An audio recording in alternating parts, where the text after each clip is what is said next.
கர்த்தருக்கு ஸ்தோத்திரம். கர்த்தர் நல்லவர், அவர் கிருபை என்றும் உள்ளது.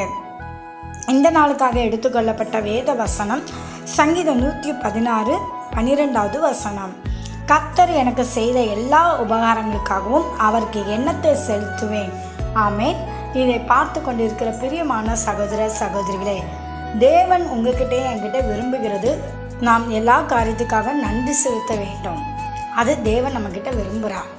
எல்லாவற்றுக்காக ஸ்தோத்திரம் செலுத்துங்கள், அதுவே தேவனுடைய சித்தமாய் இருக்கிறது என்று வேத வசனம் 1 தெசலோனிக்கேயர் 5வது அதிகாரத்தில் சொல்லப்பட்டிருக்கிறது.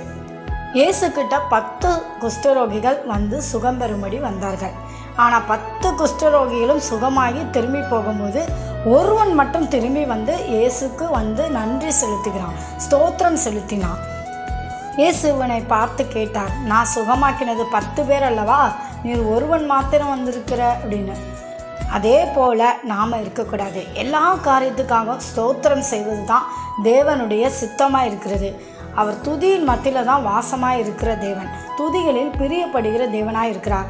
இந்த வருடத்தில் எத்தனையோ பேர் மரித்து போயிருக்காங்க, எத்தனையோ பேர் என்னென்ன பலவீனத்தோடு பாதிக்கப்பட்டு இருக்காங்க. ஆனால் இன்றைக்கி நாம் சுகமாக நல்லா இருக்கிறோன்னா அது தேவனுடைய கிருபை. அதற்காக இந்த ஆண்டில் செய்த எல்லா நன்மைகளுக்காக நீங்கள் கர்த்தரை ஸ்தோத்தரிங்க. இதைத்தான் தாவீது பக்தன் சொல்லுகிறார், கர்த்தர் எனக்கு செய்த எல்லா உபகாரங்களுக்காகவும் அவருக்கு எண்ணத்தை செலுத்துவேன்னு சொல்லி. உங்களையும் என்னையும் அவர் துதிப்பதற்காக தான் தெரிந்து கொண்டார். ஆகவே இந்த வருடத்தில் உங்களுக்கு நிறைய நன்மைகளை இயேசு கிறிஸ்து செய்திருக்கிறார். அந்த நன்மையை ஒவ்வொன்றையும் நினைத்து தேவனுக்கு நன்றி செலுத்துங்கள். தேவன் மகிமைப்படுவார். ஆமேன்.